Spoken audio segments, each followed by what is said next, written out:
Alright, so today we're talking about Agravity Boys, a very, very cool space manga. Now, the series was written and illustrated by Atsushi Nakamura, and it was published from 2019 to 2021, and sadly, despite how good this is, it got axed. Now, that's all we really need for a brief description of it, and so let's get started, and let's start talking about the Zestiest Start to a manga. So it starts off pretty cool, as you can tell by the first panel. They seem to be flying some sort of spaceship, and they're like stressing out, like, are we gonna make it? We're not gonna make it. What's going on? And then you get the final like big large panel of them breaking through some sort of atmosphere in a planet. But then straight away it cuts to another panel where it gives us the date 2119 AD. So like 96 years in the future, 95. I can't math. Now we get a look at the ship here, and it actually, to be honest, looks quite cool. The design of it, very, very cool. Not like any of us would do upon landing on a new planet would be to, obviously, forget about the ship. Who cares about the ship? Even though it might be destroyed, it might blow up, it's self-destructing. You know, you're on a new planet, so step out onto the planet and, you know, breathe the air, if it does have air. And we get a look at the four people now, so they're in their suits, which are, again, the design is so cool. The mangaka for this knew their stuff in designing literally anything, because those suits are they look goofy as shit, but you know they still have that coolness to them. If you get my mojo. So after doing a few data analyses, getting temperature, turns out that this planet is exactly like Earth. It's very similar. The temperature is nice and cool and warm. It's not too hot, not too cold. So they take off their helmets, which, you know, they realize, yeah, there's probably oxygen here. We should be able to breathe it. You know, I love space, but not very spacey space. So my knowledge of it may not be good. So even if a planet has oxygen, I don't know if you'll be able to breathe it straight away. You might have to slowly subjugate yourself to it, but who the hell cares? It doesn't matter, okay? On a new planet, breathing the air is the best thing. And this is where we get a good look of the actual characters. So we got the classic spiky black hair main character, and we got the token femboy twink, and we got the playboy handsome glasses man, and the big muscle man. Everything a manga needs to be good, basically. Then we get a look at the panel of the Earth-like planet, Alpha Jumbo, or whatever the hell how you ever pronounce that. I don't really know, and it looks very cool, very prehistoric, in a way. So have a little celebration. We did it, yay! We made it. We're heroes because they just saved the human race, and then they go about saying that humanity's been wiped out, and it kills the mood.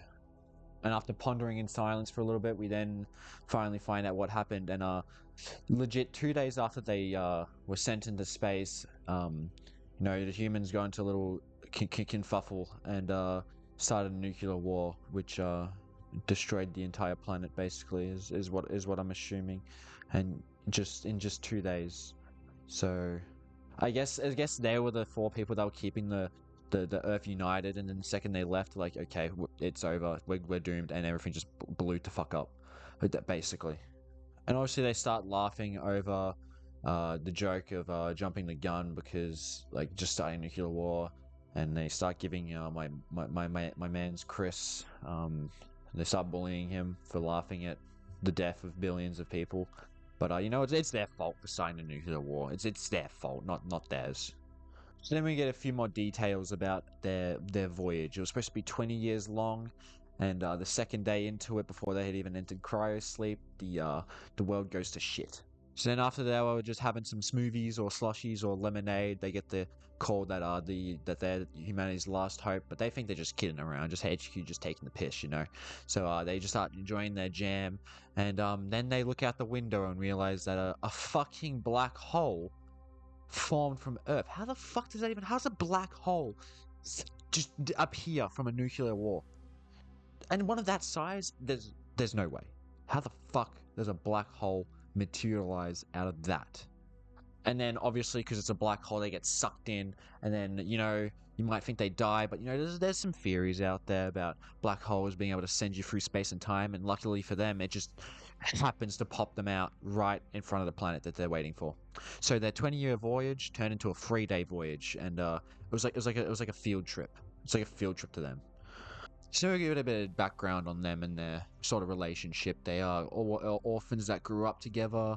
Not time to be depressed. Just classic, just Saga giving the motivational speech, explaining that they're the last 4 humans and they should make sure that this planet is livable and surviving on it as well, to just live out their lives.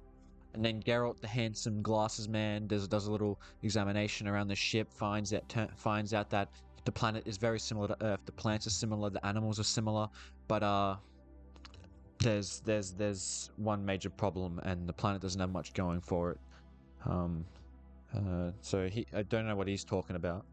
And apparently there's not enough stimulation for him to feel, but honestly, if I was in the position of being on a new planet, I think I would be very overstimulated, because you're on a new fucking planet, okay? It's a new planet. And apparently he lost all his motivation because they're the last 4 people, and if he does a comprehensive survey, it shouldn't really matter whether he does it or not. And then this is where it starts becoming very, very weird. It turns into a cool space manga and a complete Zest Fest, because apparently, according to Geralt, they don't fully grasp the situation. Among the 4 of us, there's not a single female, obviously. And that brings us to question: if you're sending a group of people to make a planet livable, to do it, why would you send 4 dudes? Like, the only thing I can sort of think of is that they're the survey team. They're supposed to go there, make it safe, and then they bring a bunch of people over. That's the only thing that can happen. But that sort of a shitty plan. They didn't bring into account that a nuclear war might happen while they're gone, because 20 years. It's 20 fucking years. It's a long time. And no matter what they do, humanity ends with us, which is a fair point, because you can't impregnate a man. At least what I know of. So then they all agree with him, but then Geralt drops one last piece of information, and probably one of his biggest life regrets, and that is to he didn't get to visit a stimulating shop, basically. That was his regret. And then a massive bright light appears, interrupting their conversation with this high almighty being that is come with an offer to give the crew of 4 dudes who are homies since childhood. Now, there's an offer here that can't completely ruin the friendship, absolutely nothing that will change the sort of course of this planet and this thing that they've got going on here. Oh God, what could it be? The almighty being is a bit taken aback at their calmness during the situation, because they're not quite shocked at it. They just witnessed a nuclear destruction of Earth, a black hole materialized in Earth's place, and the drastic situation they're in. So they're not very shocked at like a god appearing in front of them. And the god was like, "Oh, I'm pitying you. I'll grant you a single chance to make your lives better," and introduces this cool looking like sand clock thing. I don't know what it's gonna be, and it's called the Gina. It's called the Gina Division Elixir of Reincarnation, which is a pretty cool name, I will say so myself. It's like reincarnation. That's sick. What are they gonna be reincarnated as? Like, can we reincarnate as like some higher being, someone cool, just fucking create people, sort of like that? That would be pretty sick. So they start making a big deal of this. It rests on you. You can surrender to your fate of extinction or fight against it, and it can save humanity and sort of thing. So it's like, damn, what is this? What is this power? It's gonna be so good. Oh Jesus. So it doesn't make you some higher being. No. It changes your gender, like the gender swap potion from Terraria. That's about it. Yeah. Speaking of Terraria, that panel at the start where they looked over the new Earth, is it just me, or does that tree look like the Terraria logo? Just me? Okay. Alright, anyway, moving on. We get the thing. A man can become a woman can become a man. And all their memories are preserved. So basically, all the memories they had, it just replaces them with a female version or a male version, depending who it is. And yeah, everyone around them just thinks they just lived as a woman their entire life. So that's actually quite powerful. That's actually quite a terrifying ability or thing to even create, in my opinion.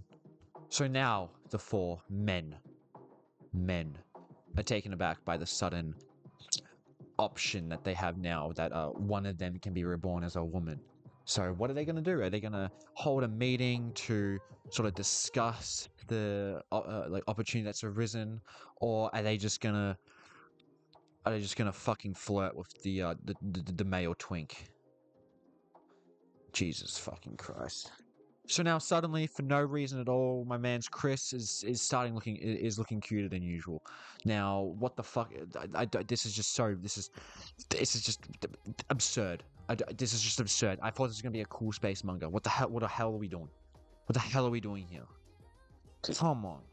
So after explaining a plan, Chris, the only rational one, they all seem to be agreeing with him. But there's something off now. There's something incredibly off. So they all start building the base, and Chris goes off. He wants to clear out a room for the doctor's quarters, things like that. So now this is where the zestiness goes from here all the way up to fucking here. So Chris is being the responsible one, actually clearing out the space station to actually make some places to work, and because Chris is he's a bit he isn't muscular, he can't lift much, so he's struggling to lift a box. And who comes to help? Saga comes to help, but just looking at this panel, there's something off about it. I can't really tell what it is, but I feel like he's trying to activate the forbidden technique. There's just something going on. I don't know why, but Chris is looking cuter and Saga is looking more handsome. So I don't know what's going on here. So from a surface level, it's like, oh, Saga's just been helpful, just helping Chris lift the heavy stuff. Oh, it's going good. And damn, Saga's so nice, man. It's so nice. But Chris knows something's off. There's something going off right now. There's red flags everywhere, just everywhere. So then Saga goes off carrying the heavy items, and then our boy Baba shows up and gives Chris a blanket, saying it's going to be chilly on this new planet, so they should keep warm when it's possible. And then obviously it's like, oh, thank you, but why'd you do that all for me? And they're like, don't worry about it. But there's something off going on here. There's something off, and Chris knows it. Geralt shows up, and Chris is like, Geralt, these people are acting incredibly suspicious. And then immediately Geralt does the same thing, and I'm just looking at this panel, and it's like, these people are so fucking gay. These people, these dudes, these men. It's a weird scenario. It truly is. and bro doesn't hold back. He just straight says that outfit looks good on you. Geralt, you know that Chris is still a man, right? You still know that, yeah? You fucking zesty ass fucking lemon, dude. Oh my god. Oh my god. So then Chris gets a bit angry and shouts why they all doting on him, and they get caught off guard, and it looks like someone's about to break the silence. I wonder who it's gonna be. So Chris gets a bit upset, saying that he knows he's the weakest of the group and can't do much heavy lifting, but he's a very good doctor. Yeah, they're gonna have to rely on him. He's the one that's gonna be keeping them all alive if something happens. And he's getting a bit upset. So then Saga's like, okay then, we understand. I guess we'll give it to you straight. And it's like, okay. So they're finally gonna say what's it gonna be? Is he gonna are they gonna have a civil discussion about it? No, they're not. He just comes out straight and says, become a woman. I'm fucking done with this. This is so fucking gay, dude. Why am I doing this? You know what's crazy about this manga? It's legit like a group chat, but just imagine that group chat just gets turned into like a storyline with plot, characters, and shit like that. That's sort of just what this is. It's just a male group chat, and I don't like it. So now Saga's the one telling Chris to calm down and just drink the elixir, man. Just become a woman. Just do it. Like, come on. Like, just do it. It's not that hard. Just drink the elixir. So then they just pull out a fucking character description out of nowhere with obviously Krish taking up the most space and drawn to look way more feminine and looking at the height and weight, yeah, you can tell that this guy is the twink of the group, and that's why they decided on Chris to be a woman without his sort of input, you know. But you know, if the opportunity arose, I feel like most males would actually want to be the woman.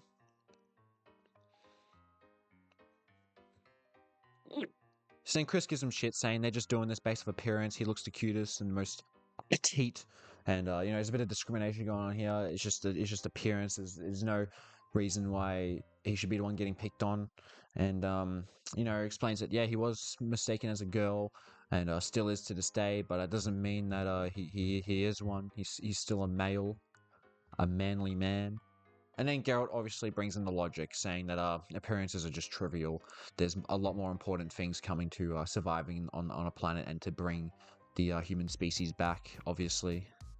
And then he brings up the fact that the thing can also alter memories and that they don't really know what it will do to the physical appearance. And then they start realizing that there's a lot of fucking unsafe measures that comes to drinking this elixir. You don't know what it's gonna do. What if it just fucking kills you after a year? You don't know.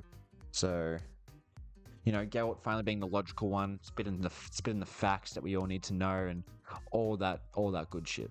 But then it all goes up in smoke, saying that the titty size is relevant to the size of the PP. Fuck's sake, dude. Doing. So after spitting paragraph upon paragraph of detail and understanding of how the size of the thing below equates to the size of the thing above, he points out the fact that our man's Bubba is the one who has the biggest size of the below, and therefore he should drink the gender swap elixir. And they're all like, yeah. And then Bubba's like, I'd have the biggest. And he's like, you animals. You animals. So then he realizes the situation of the area, that what they did to Chris was actually quite rude. And, you know, he's just like, maybe that's why everyone was staring so lewdly at him. And it's just like, dude, you're fucking delusional. You know what's crazy? Chris, being the smallest one, would be like the petite one. And if Bubba drank it, he would be the muscle mummy. And if Saga drank it, he would be like, you know, the fucking the emo one. And if Geralt drank it, he would be the fucking like blonde gal. So what am I saying? So now it's gone from forcing it onto the other to explaining why they should be the one to drink it. So now Saga's explaining that that Bubba's personality problem is the one thing that wouldn't make him the ultimate woman, and that his is actually better. But then it turns out that he lives a lazy, fucking messy lifestyle, but then explains that that's what makes him cute, which you know, it's kind of facts. And then now Geralt pipes up saying, "But I'm handsome and smart. I'd be the best option." So you know, it's completely took a 180. They start arguing now and arguing over who should drink it now. They're not forcing it on Chris, and Chris is sort of left in the back, doing, you know, random shit. And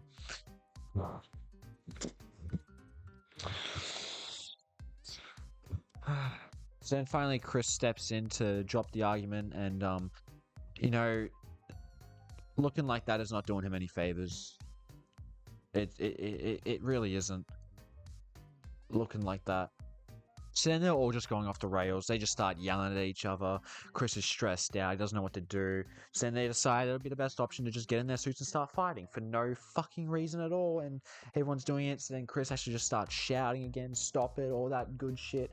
And they've all gone crazy. And I agree, they all fucking lost the plot, because you shouldn't be getting this worked up over making one of the boys a woman, dude. It just shouldn't be like that. No matter how good the option sounds. So then Chris had enough and decides, you know, if this is the thing causing us all these problems, I'm just gonna fucking destroy it, and points the gun at it. And you know, I'm just gonna leave it at that, because it's just too much for me. This is just too much. I can't. I can't. Oh my god, fuck! I can't do this. I can't do this, dude. I can't fucking do this, man. I just can't fucking do it. Anyway, you should read it. It's fine.